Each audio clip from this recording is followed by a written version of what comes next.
I can't believe I'm saying this, but 2023 is almost over. We're in the final quarter of the year, and before we know it, 2024 will be here.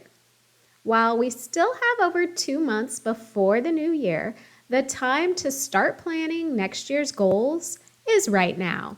Waiting until the last minute to plan your goals opens the door for you to set unrealistic expectations, fail to properly plan your strategies, or worse, avoid goal setting altogether. I always set my New Year's goals in October, and it gives me enough time to reflect, assess, and set goals that matter to me. In this episode, I'm sharing why you need to start planning your New Year's goals ahead of time, and I'm walking you through my goal setting strategy. Here's to setting goals that inspire us. Now, before we dive in, I want to share how important goal setting is.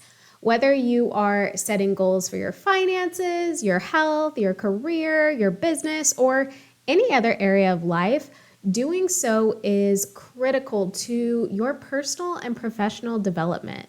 The ability to set goals and then work towards achieving those goals is what life is all about, in my opinion. Striving to obtain new things, new levels, things you've never had, being disciplined with your actions to get to a new level, and seeing the success from your hard work and your efforts is such an amazing feeling. In episode 50, you may remember I walked through some goal ideas that can help you make the most of your life in the new year, in the future. I want you to go back and listen to that episode. I will link to it in the show notes. But one big point from that episode was the results of a Harvard business study that was done on setting goals. And I shared it in that episode, but I'm going to share it today too because it is so impactful. So this Harvard business study found that 83% of the population does not have goals. So 83% of the population didn't set goals, didn't think about goals, didn't have goals. 14% of the population have a plan in mind, but the goals aren't written down. So they have an idea of like what they want to do in terms of goals, but the goals are not written, they are not finalized.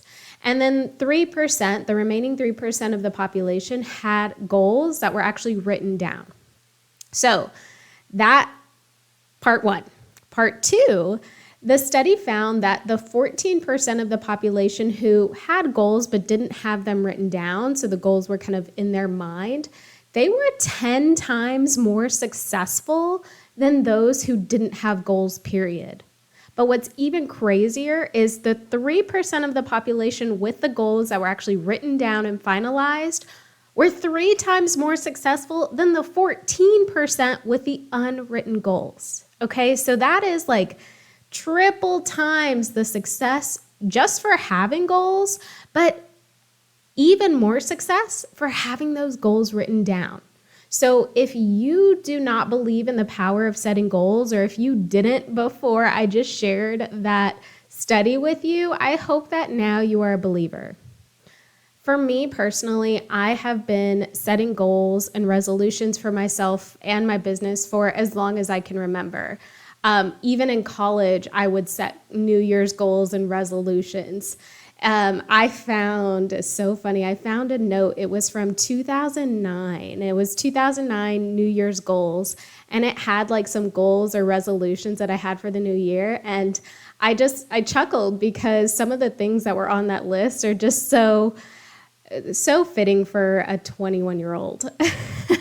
But, I have always been a motivated person. Setting goals is just right up my alley. There are always things that I was working to obtain. And, even if you aren't as disciplined, or if you find yourself being a little bit more go with the flow or spontaneous, setting goals can be powerful to help you work hard towards something. Like whatever that something is up to you, but something that matters you can actually work towards. Now, I'm not saying don't be content, don't be satisfied with where you're at. Don't forget to be grateful for where you're at, but never stop reaching for what you really want. Now, because I've had more experience with setting goals, I can usually pinpoint when a goal is too unrealistic or will be too unrealistic for me. Now, if you follow the SMART criteria when setting goals, and you may remember that the SMART criteria is specific, measurable, attainable, realistic, and time specific.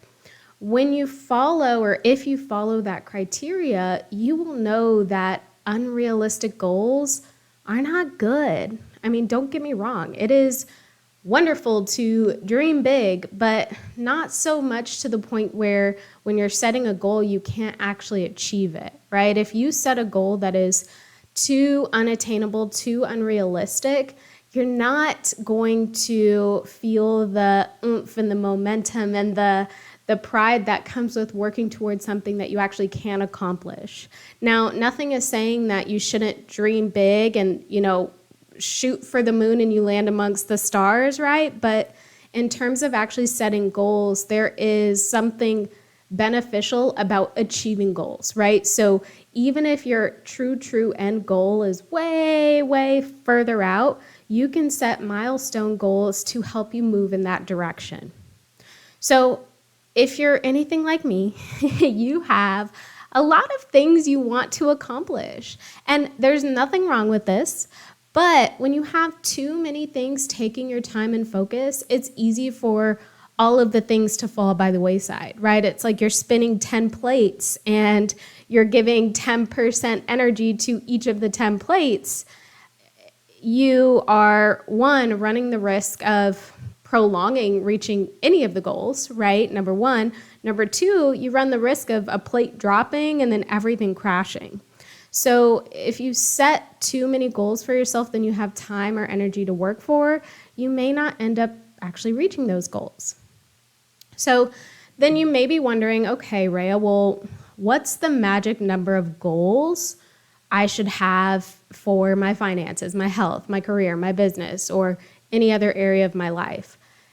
I recommend keeping it to one or two in each area, right? Because we can focus on different areas. We can't focus on all the things in each area, right? So one or two in each area, and then just make sure that those goals are realistic for you. Now, I think this is separate from any business or company goals you have. So if you're a business owner listening to this, your personal goals are separate from your business goals. The business is a body of its own, so it needs its own goals and respective goal categories. Okay, so I've talked about the importance of setting goals, some things to keep in mind when you're actually setting your goals, but now I really want to get into the why behind setting goals in advance, right? So why should you start planning next year's goals now in October? So I'm going to share with you 3 reasons why you should plan your next year's goals right now.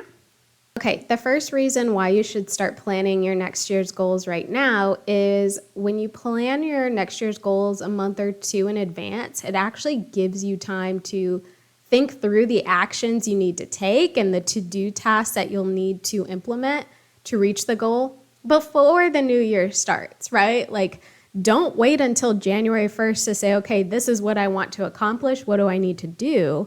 If you start planning your goals now, you can literally start taking action on January 1st. So having those action steps ready to help you reach your goal when the new year starts is going to set you up with much more momentum than just waiting until the new year and thinking about what you should do next. The next reason is the earlier you think about what you want to achieve in the next year, the more time you have to prioritize your goals and focus and pinpoint on the things that are most important to reaching those goals. So when you set your goals early, you have time to give them thought and make sure they're aligned with the ultimate vision for your life. You have time to decide if the goal is worth working towards. Is it in line with your values and what you ultimately see for yourself? If not, now you have time to think about different goals or new goals to set. You're not waiting until the new year, realizing your goals aren't really what you want, and then now you have to go back to the drawing board. And then finally, Poor planning usually leads to poor performance. And this applies to goal setting, but it also applies to just about any other area of life, right? Giving yourself ample time to plan, write, and execute before it's actually time to start working on your goals is a true recipe for success. You can go into the new year knowing exactly what you need to do or what you should do so that you can reach these goals. So do not procrastinate. Do not wait until the last minute to set your goals. I challenge you to make goal setting a fun part of your year's fourth quarter by getting a cute planner or calendar, writing out your dream life, imagining yourself 5 years from now and where you want to be, and even creating a vision board. I feel like all of these things will help keep you working towards your goals during the year, right? So for me, I love a fresh start. I love starting the new year. I feel so much momentum. I know what I'm working towards. It's all gravy, baby. But, come April, May, it's, the day-to-day grind has officially set in. So having things remind me what I'm working towards really keeps the juices flowing. I think we also need that constant reminder to keep fighting through. For my personal goals, I actually have them written down on a dry erase board in my office. And as part of my morning journaling routine, I actually type them out.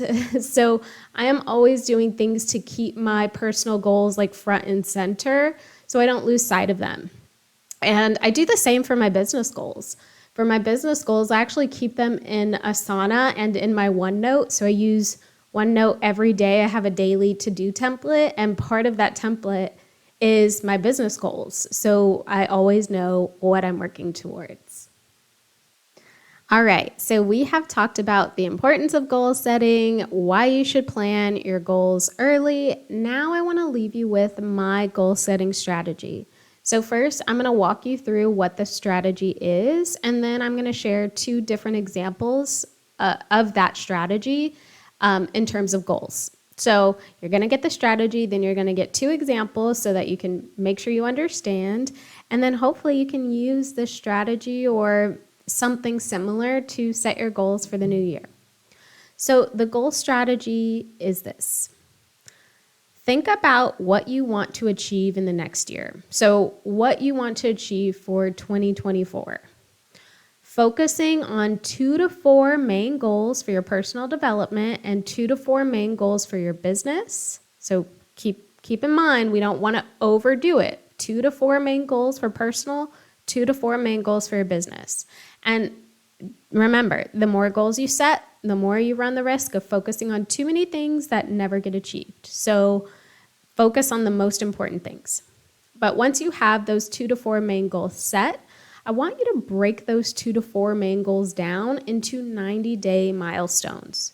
So that means 1 major milestone per quarter to help you achieve that main goal.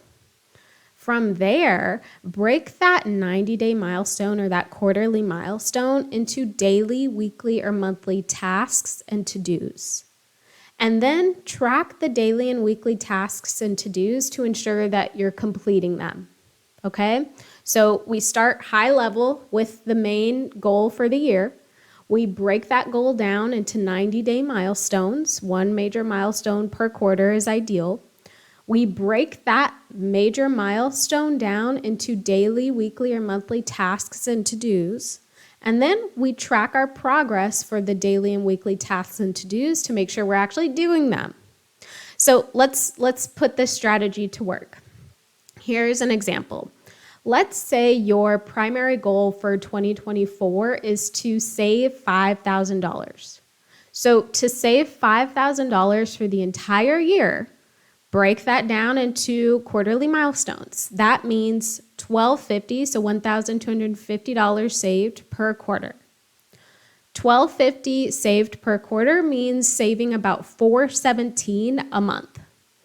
And if we break that monthly savings number down, we can save that through a few different ways each day, week, or month, right? We can decide We are not going to go out to eat for a quarter to make sure we have this $417 saved. We can pick up a small part-time job to earn extra money to get that $417 a month and have the $1250 per quarter. We can create or adjust our budget to account for this extra savings. So as you can see, we had that primary goal, $5,000 for the year, broken down into quarterly milestones. So $1250 per quarter. Break that down into daily, weekly, or monthly tasks or items. So $1250 per quarter is $417 a month. Now we need to figure out, how can I save $417 a month? And that's where you go to your budget and say, I won't eat out, or I'll work extra hours. I will save less somewhere else so I can save for this. So that's one example. Let's look at another example. Let's say the primary goal for 2024 is to get a promotion or a new job. So to achieve this goal, you'll need to talk to your manager about promotion opportunities or start a job search. Your first milestone, your quarter one milestone, could be to have a one-on-one meeting with your manager to discuss the promotion opportunities and what you can do to be considered. And depending on how that meeting goes, you'll know if you need to start a new job search or not. Now, assuming that you're gunning for the promotion, you can map out the things your manager suggested you work on to be considered. So if they said bring on 6 more clients in 3 months, your goal would be 2 clients per month. And this can be done through asking for leads and referrals, searching through relevant platforms, or cold calling. So as you see, we have that big annual goal of get a promotion or a new job, and then we're breaking that goal down into quarterly milestones. So quarterly milestone, talk to your manager about promotion opportunities or start a job search. From there, we can break those milestones down even further. And if you had the meeting with your manager and you know what steps you need to take, that can be your daily, weekly, monthly tasks and to-dos. So as you can see, taking a big goal and breaking it down into smaller bite-sized chunks will help you avoid feeling overwhelmed and working on the day-to-day things that get you closer to reaching that goal. So when you know you have small steps you can take, it doesn't feel so heavy and drastic and, oh my gosh, how am I going to reach this goal? Now, I don't think it matters what area you want to focus on, right, when it comes to your goals, but it does matter how well you plan those goals. So don't be the person that doesn't hold themselves accountable. When you make the decision to focus on a particular goal or milestone, keep working until you achieve it. Maybe the timing isn't 100% right with your goals. I've been there, trust me, I get it. But that doesn't mean you should give up. Just learn and tweak for the next year. It's like that saying, and I mentioned it before, shoot for the moon and you'll land in the stars. So strive for the goal, and whether you hit it or not, you will be closer to where you want to be. I hope this episode inspired you to start thinking about your next year's goals now. And I say happy goal setting, my friends.